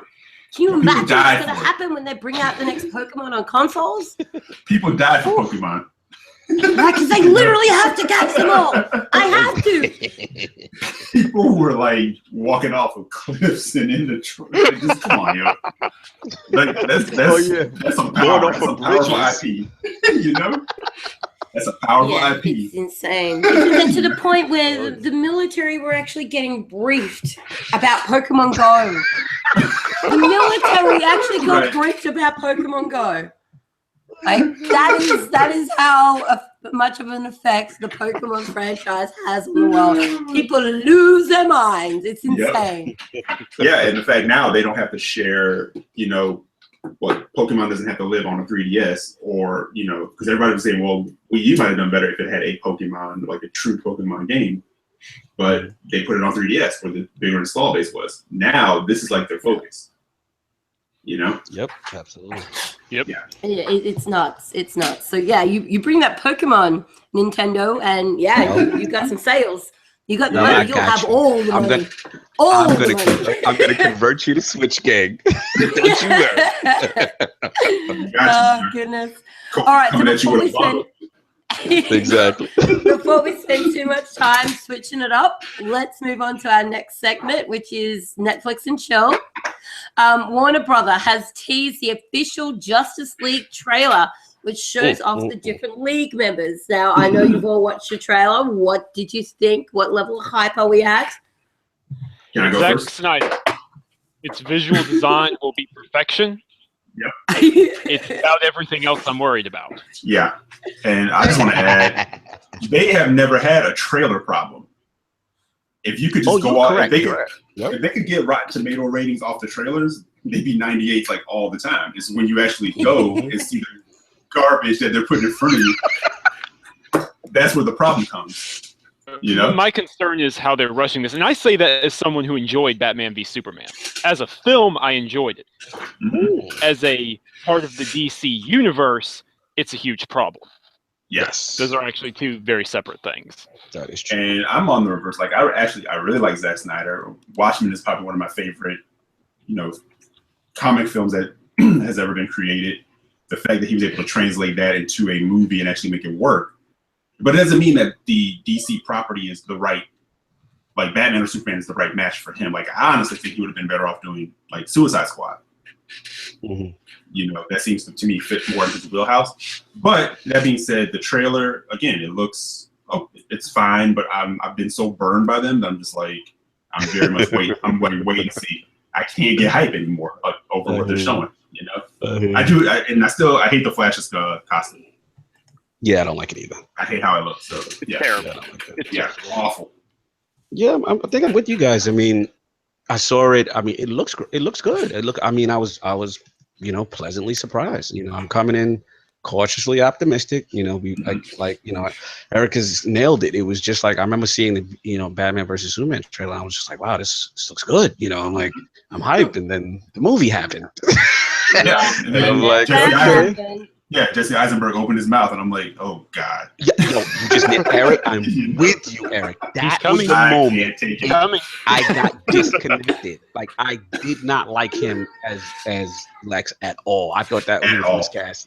To me, he was the Riddler. I was like, what is this jokey, hee-ha kind of stuff going on? So they lost me with that. But, I mean, it's one of those things. I want to see how they tie it in. It's going to be kind of weird without Superman there, and I'm hoping that's going to get addressed. But from a visual standpoint, I mean, Aquaman, aka Khal Drogo, look good. Here's the crazy part. I keep telling like buddies of mine who are like in this thing too. I said, okay, Batman, Superman, it's what it is. I'm more intrigued to see how they handle Aquaman. Yes. And Wonder Woman could be We haven't had them before. Mm-hmm. Yep, that's a good point. And it looks to me like he's probably going to be one of the better parts of the whole thing, Aquaman. Yeah. Aquaman is one of my favorites. I like Injustice, Gods Among Us. I absolutely rip it up as Aquaman. He's a beast. Yeah, he really is. And Sam brought up a really interesting point about the role that the person that they chose to play that role earlier. You wanted to elaborate on that? Well, basically, I think it's nice actually having someone, a Polynesian guy that's, way more traditionally and culturally connected to the ocean. Even in their deities and their mythology. Yep. It's like, okay, that makes so much more sense than like a blonde guy. Is that a shots fired at Iron Fist? Do I hear some subliminals going on? That sounds like some subliminal said. You seem like you have more to say on that. Huh? No, with all the there was some controversy with Iron Fist there. Based on what you say, I thought you may have been referring to Jason Momoa. He said he was asked, "Do you have a problem like swimming or something like that?" He goes, "I'm Polynesian." Like, so for you to say that, Sam, is absolutely true. It's like I grew up around like nothing but water. Yeah, I'm good. But because one of the things, like if you ever read like the New 52 comics, they did a really good job of showing Aquaman's not some guy just wearing like an orange or Under Armour shirt. Like. He's like a force to be reckoned with, and it looks like just from some of the trailer, like they're showing something. Yeah, he's more than just I can, tell goldfish to jump out of the bowl. It's more than that. So I'm hoping they nail that. It's just, but again, their problem isn't like Sam was saying. That's it's a not neat trick, look. Though. Yeah, it's not look or aesthetic or anything like that. It's the overall storytelling that has just been falling flat. Like, and also. Zack Snyder was quoted as saying, like, he never thought these characters were edgy enough, for like his taste or whatever, or whatever the case may be. And I'm like, edge isn't necessary. You're not there to make these characters edgy. These characters have been around a lot longer than any of us for a reason. You don't have to really mess with that formula. Just tell your story, but you don't have to make them where Batman's like literally just like murking people. Like left and right, which again I know he did in like the Burton Batman movies or whatever, but I get that part of it. But just the tone of Superman was way off. I don't know. We can go on a whole tangent on this. I don't want to. Yeah, I was just thinking. I open such a can of worms every time we get to the Netflix and chill segment. But so long story short, I'll just end this one thing. Let me just say this one thing. The funny part to me about that whole thing was. People were so up in arms about Ben Affleck playing Batman, and it turned out he was the best damn part of Batman versus Superman, in my opinion. Yep. Done. Okay, I'm done. Okay, so that wraps up how excited everybody is about the Justice League trailer. News that Assassin's Creed might actually be getting a TV series as a spin-off of the video game franchise. I preemptively have bought some microwavable popcorn for this. Like, I'm ready. I am ready. I'm so ready for this to be a thing in my life right now. Anybody else excited for this? Oh yeah, absolutely. I mean, I'm although doubtful, I am wondering, cautiously doubtful, but very excited. I'm wondering what time zone they're going to be pulling from. Like, are they going to be connecting this to the film that just released, or is it going to be something completely original? How's all that work? That's what I'm wondering. Like, Netflix, obviously, if we look at like their Marvel series, they do, sort of the darker and edgier, the streets of New York type stuff. So I'm wondering if maybe that's what they're going to be doing with this, like a darker side, maybe the inner workings of the Templars type plot, something like that. I don't know.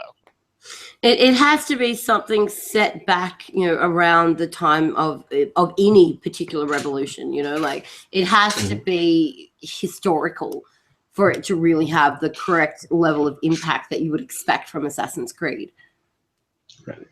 Right. Yeah. And and there's like so much potential. I think it lends itself to being a TV show as opposed to a movie. And I haven't seen the movie, so I can't really comment on whether it was good or bad. But something like Assassin's Creed definitely lends itself to having a story being told. Yeah. Time. True. So yeah. Yeah, I'm with Eric on this. I think the series in itself, it definitely lends itself better in the series format, and you have more time to tell more stories. I'd be curious to see what time period they go, if they go to EZO, Altier or what have you. But I'm optimistic. Let's see what happens. Yeah. I mean, I didn't see the movie either. I don't know if you guys saw it, so you guys can comment and tell me, how did that go? I didn't get a chance to see it. Was it at least decent? Was it watchable? And you're gonna get mixed reviews about that as well. Okay. So, got you. but I mean, are we hoping that they're gonna take like a Desmond route, an Ezio route, like? No, I watched this on the original. Don't mess with my memories of the games, especially Assassin's Creed 2 and Ezio. Do something original. Yeah, so you want a completely new protagonist? I don't know, like I had the biggest crush on Ezio. I'm just like, you are the friggin' man. Like, I would be more than happy to watch a TV series centric around Ezio. But that's just me. Yeah, can you imagine something like that being handled with the same kind of care that they did a show like Black Sails? Mm-hmm. I don't know if you guys ever watched Black Sails at all, but the production value on that show is, I imagine, they told their story, and that's why that show's probably not continuing on, because it's not the cheapest show to do. But just dealing with, the period piece of pirates and things like that, and dealing with the look and aesthetic of it, I think that could be impressive. Mm-hmm. Yeah, very, very true. All right, so one last one before we quickly wrap up our video game themed Netflix and chill segment.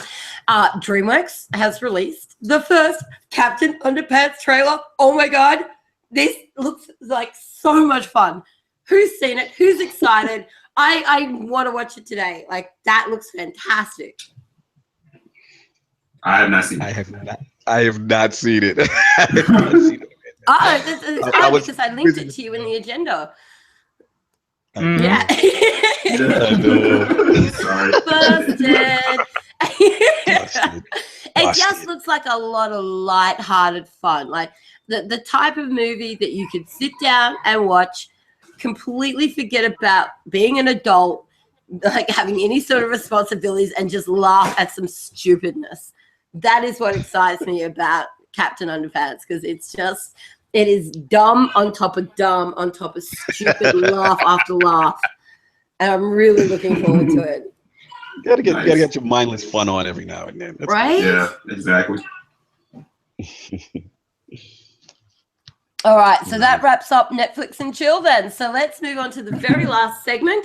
Now, while we're discussing the very last segment, anybody in the chat section, if you have any questions that you wanted to raise about any of the subject matters that we've talked about today, or anything else game related, pop them in the chat section now. And when we get through the end of this segment, we will address all of those. So our last segment for the day is what grinds my gears. This is like group therapy for adult video gamers.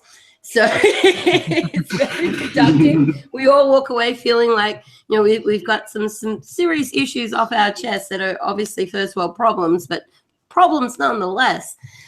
Who would like to kick off today? Sam, I'm sure you've got something lined up. What grinds your gears at the moment? Are you? I mean, I've kicked off before, so are you sure about this? Yeah, by all means. Okay. All right. This is a serious first world problem. I mean, this could not get more first world problem. But what grinds my gears? There are too many games to play. Yep. Amen. There are not a lot amount of games to play. There's not a steady amount of releases. Especially if you are a multi-console, multi-platform owner, there are too many games to play. It used to be we only had to worry about November. Now it looks like we have to worry about the first half of the year. I mean, this is ridiculous. Competition is good, but not if I'm racking my brain, near tearing my hair out going, okay, so maybe if I play this and then, after my test next week, I can partition out these 3 days and I can get in on this. Like, no, it takes the fun out of it. It's like, and the backlog is only getting bigger at this point. And I know the backlog is legendary, but still, like, I know it's whinging and whining, but please, developers, consider releasing your games in summer. Nothing ever comes out during the summer. Please. Amen. That's what grinds my gear. That is a fair gripe. That is a fair gripe. Do you feel better now, though? That's the important thing. I feel better. I do feel better about it. That's the important thing. That's the aim of this segment. Eric, what has been grinding your gears? I think I kind of almost did mine with the DC stuff.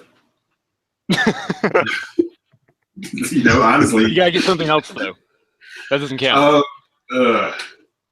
Actually, right now, nothing's really grinding my gears outside of. I don't want to really kind of go. Excuse me. We can fix that. Sam already knows what grinds my gears, and I don't really. I've said it before. I really don't want to kind of go over it again. But every time I see it, it just annoys the shit out of me, and it's just, I'm aggravated with the whole, wait on Scorpio thing. Scorpio's strong. Yeah. And it's not for being excited. I'm completely excited by it, but I'm like, I love you, Microsoft, but I'm so pissed that you announced this thing at E3 last year because I'm like, and you said it's not coming out until the holidays. I'm like, all I'm gonna hear for the next, year, whatever, is Scorpio speculation, and now it's becoming this thing. And I'm like, how can this thing live up to anything to some of these people? Because it's just impossible. It's going to be the best. Believe me. It's a good point. It's going to be the best. We're going to have an emoji wall, and Sony's going to pay for it. It'll be phenomenal.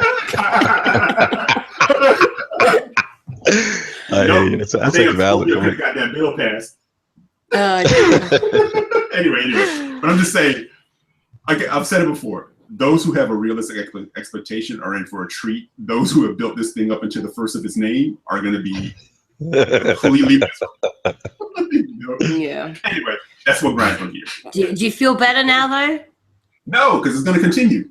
All right, well, I feel like you've really got that off your chest. Next week, let's try and be more succinct. There's no succinctness to it because the only way it's going to happen is when we finally get some actual information on it. But then that's going to open up a whole new round until this thing is actually in people's hands. Mm-hmm. Yeah. So that's all. And that's not a fanboy rant. That's just like, hey, it's just a stupid people rant. That's real talk. That's real talk right there. Got to keep expectations realistic. I feel like you should have somebody just patting your back right now and just like, it's okay. It's okay. Sam and I've had therapeutic conversations about it, just like we do. Yeah. So oh God. All right. Mr. Lord Cognito, what grinds your gears? What's grinding my gears right now is, in lieu of the Mass Effect Andromeda situation, it just baffles me, now with the dev cycles, and especially in terms of EA making statements in the past that we are not going to put this game out until it's ready. And, just numerous things like this. And it's just very frustrating to see games come out with so many bugs and listen, we know the job of the developer is very difficult. We understand that, the deadlines and the pressure, and this is the social media area that we live in that will definitely expose all the faults, but there's really no excuse for a game of that caliber to have the issues it had. So it's just, a warning. The thing that's just grinding my gear is just for all the devs out there, you can't put it out, man. If it's not ready, it's okay to delay. I would rather a game that It's kind of catchy. It should be like a catchphrase. It's okay to delay. It's okay to delay. Lord Cognito said it. It's okay. Again, especially franchises like a Mass Effect and things that, the fan base is just so passionate. Even, with me and Destiny, I was great when they delayed it last year. I was like, great, delay it. Take your time. Put as much resources as possible, and in their case, they got 2 other studios involved as far as High Moon, and you've got the other Vicarious, I believe. So, but just take your time. At the end of the day, I don't know if it's pressure from the publisher, but you can't release these buggy, unfinished games and expect not to get trashed. So the good part of the social media area is that, hey, people will make a meme of your game. They will make fun of it, So just take your time. Delay until it's ready. That's what's been grinding my gears. Indeed. All right, you feel a little lighter on your shoulders now? I feel a little better. A little therapeutic. Off your chest? Yeah, it helps. Like I said, this is adult gamer group therapy right here. So what grinds my gears at the moment is, say, for example, you give a company your credit card details. And you would expect that this major corporation, like we're not talking a little company, we're talking multi-billion-dollar corporation. And you're like, you know what? You guys have probably got your security shit all sorted. So I feel comfortable and safe in giving you my credit card details. What's that? You want all my personal information as well? You know what? You got it. Not a problem. I put my faith in you. So you give this corporation all that information and you go about making multiple purchases from them, things that you can only actually access because it is digital stuff that you are purchasing from them. And then someone hacks their system, DDoSes them. Your shit is offline for an entire day and you can't access thousands of dollars worth of digital content that you've bought from them. Microsoft, what the hell? How is it that you are a multi-billion-dollar company and you still do not have enough safeguards in your technology to stop people from backdooring and DDoSing you? That is grinding my gears majorly. It really shakes the faith that I have in them as a corporation, and it doesn't happen that often. That's a fair thing. It doesn't happen that often. Once is enough. You have all my personal details. You have my credit card number, but people are still able to hack into the back of your system and take you offline for an entire day to the point where millions of gamers can't play any of their digital content, which you drove us to buy. You pushed us away from going and buying physical copies of games and have pushed us towards embracing this digital content era and this new ecosystem, and we're on board with you, and where is our protection? Protect my digital content. You want me to help you grow your corporation? You want me to help you usher in this new era of digital worlding and digital gaming? Then give me the confidence that the money I'm investing and the fact that you have all my personal details is safe with you. And more importantly, don't take a day of my weekend gaming away. I don't get that many hours to game a week. Don't take an entire day out of my week. Do you know what it is like? If that is what you do on a weekend, that is how you unwind, and that gets taken away from you. You are cranky as hell for the following week, and many people suffer because of that. Like everybody listening right now that's listening to how upset I was because I lost a day of gaming. So that is what grinds my gears. It's a good one. Tell us how you really feel, though. You feel better now, though. You feel more at ease. I was seeing that DDoS happen at the wrong time. I genuinely do feel like that there was a bit of a weight lifted off my shoulder right now from getting that off my chest. There you go. They're there. Get it all out. Yeah. No, it's a good one. It's a good one because it has made me, in some ways, think about, should I continue digital or physical on both systems, you know? Yeah, because I know it doesn't happen that often, but when it happens, like it's always inopportune. You know what I mean? It's like, really, like the night that Mass Effect Andromeda gets launched, Microsoft gets DDoS. It's like, are you serious with me right now? Yeah. You have hundreds of thousands of gamers across the globe right now that have pre-installed Mass Effect Andromeda and are sitting there watching a clock countdown so they can play this game, and your shit is offline. Are you serious with me right now? Yeah, like, it wasn't good. Is the life. Yeah, such is the life of digital. I mean, it's such a crippling experience because I'm in the same boat. I mean, I'm almost 100% digital, and if it goes down, you're done. You know, so I only thing I usually do is I try to have like one physical game nowadays, so that in case anything happens, or even with my own personal network, you know, if something that was to happen to my, router or something like that, have that one physical games kind of as a backup that, from which hadn't finished yet. I hear you. I do a similar thing, but I have this thing called a reliable network on the PlayStation that I go to when Microsoft goes down. Yeah. Shots fired. The reliable network that got hacked for 3 months. Hold on. I they're both as bad as each other. Like, they're both as bad as each other. Not really. Like, if I can offer a bit of technical, if I can offer a bit of technical expertise, DDoS sucks. but it's not hacked. Your personal information never gets touched. It's just denial of service attacks with millions of faux accounts requesting information at the same time. A hack, I understand what DDoSing is, and I get the technology behind it. What worries me about that with the privacy of my personal information is that if the firewalls and the security on that network are able to be breached in that way, what means that they can't be breached in other ways that could access my personal information. That's what concerns me. The fact that any sort of a breach is available to be exploited at all is my problem. Basically, a DDoS is like a total crash. It just overwhelms the system with garbage data until the entire thing crashes. Which, like I said, it sucks, but it's not hacking. Yeah. No, and I understand that. But that is still a breach of security. You know what I mean? That is something that can happen. That can be an actual thing. There is some way that a corporation or a what do they call, like Anonymous or whoever can actually do that to a server. There is an issue with the security on that server that can happen.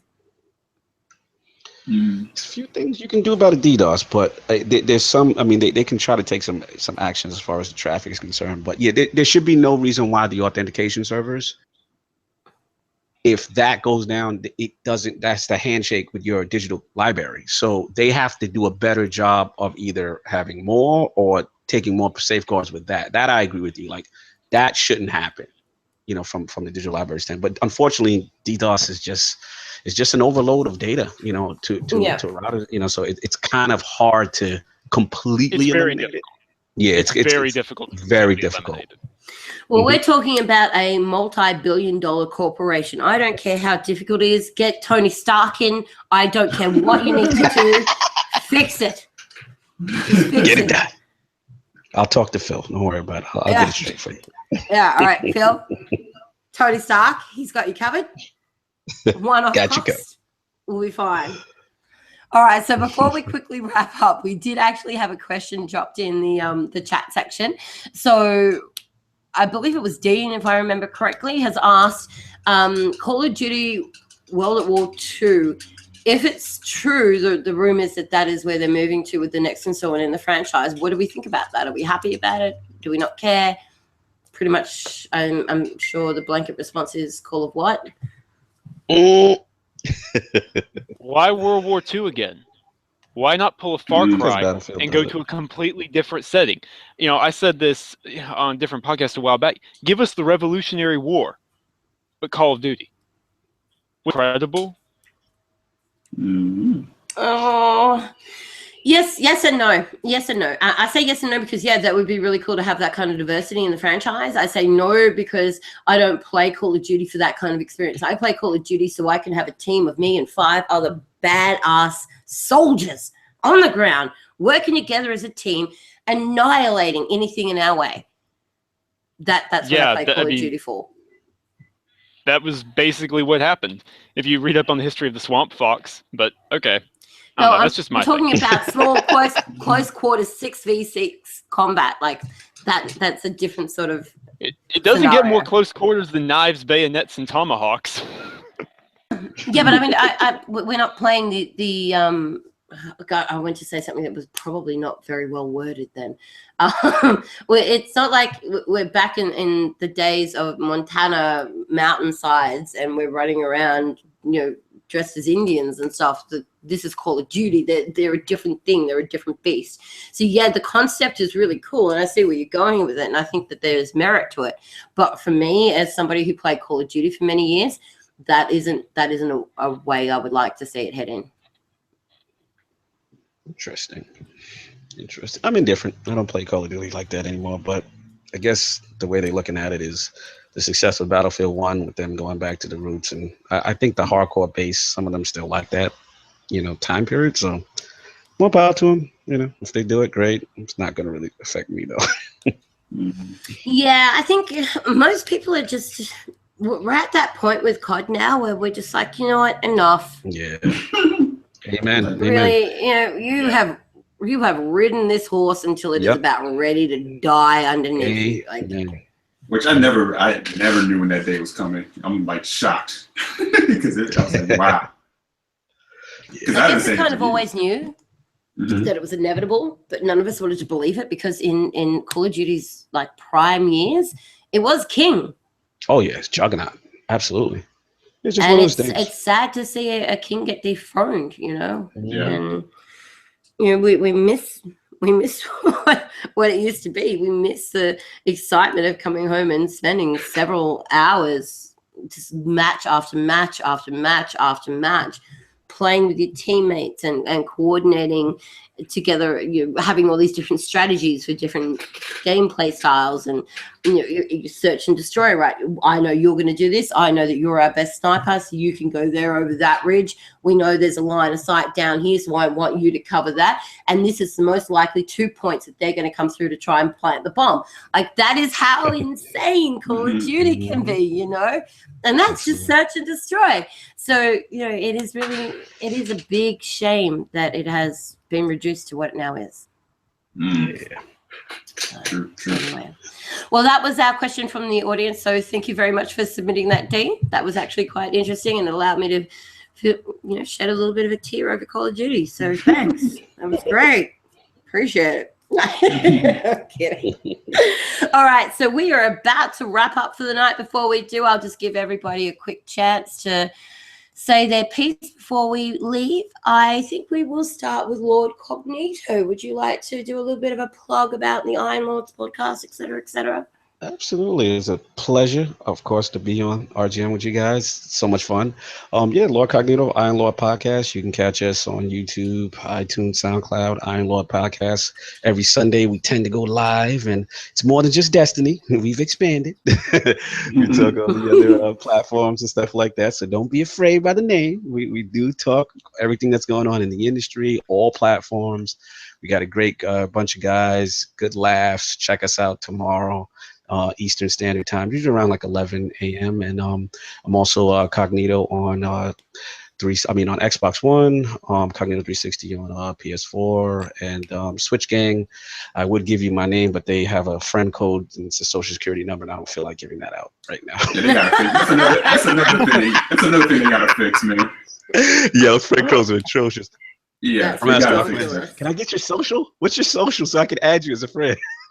What's funny about that? Everyone's like, is it a handheld or is it a console? And when they said friend comes on, it's a handheld. It's a handheld. I tell people from the jump, this thing it's the most powerful handheld out. Yeah, that's all it is. Because we use usernames. 3DS uses friend codes. I'm like, okay, it's a handheld. Yeah, I see what you're up to. And that's it. And I'm Lord Cognito on Twitter. So at me, I always talking gaming, and love the discussion with you guys. This was actually really fun. Indeed, and it's fantastic having you here. And make sure that you check out Lord Sleet and Lord Swatch on Twitter as well. Just check out all the Lords. Addict, yeah. We got a big group. We like Voltron. We form together on Sunday. There's like a whole bunch of Lords. Oh yeah. Mm-hmm. Lordy Lord. That's what's up. Okay. All right, Eric, since you've been so vocal during Cognito's outro, it's your turn. Oh, I'm sorry. I was just agreeing with him on the friend code. And I'm just calling you out because I can, so you're fine. Thanks for hanging out, everybody. It's always a pleasure talking games with good gamers and good people. Be sure to check RGM out for unbiased news, opinions, good reviews, and keep it gaming. We do all that stuff, huh? Yeah, absolutely. Pretty good at diversity. Yeah, we do. And play Breath of the Wild. However you can get to it, get it. Play it. Yeah. Play it. It's legit. You too, though. Samuel. Mm-hmm. So obviously, to piggyback what Eric said, please check out realgamemedia.com. We do a fantastic job putting out news, reviews, opinion pieces. I've actually got 2 different articles I'm working on right now. One of them is an early access review for a survival game on Steam. That'll be up tomorrow. And then the other one is an opinion piece on the dangers of having a mindset for protagonists in a role-playing game. And I think it'll be pretty interesting. Very cool. Nice. Indeed. Well, that wraps up the podcast for another fortnight. We will be back in 2 weeks' time. We will have more of our usual panel back on board as well. Hopefully they'll all be over the man flu by then. We appreciate everybody that comes out and interacts with us in the chat section. It's fantastic to be able to connect with you all. So thank you so much for taking the time out of your day to be here. And anyone who listens to this between now and the next podcast, please provide your feedback. Let us know what you think, what segments you do and don't like. We love to hear what gamers want to hear, because that's what we're here to talk about. We're here to talk about stuff that is important to the industry, but more importantly, important to the gamers. So let us know what you do like and what you don't like. But until 2 weeks' time, this has been another Real Game Media podcast.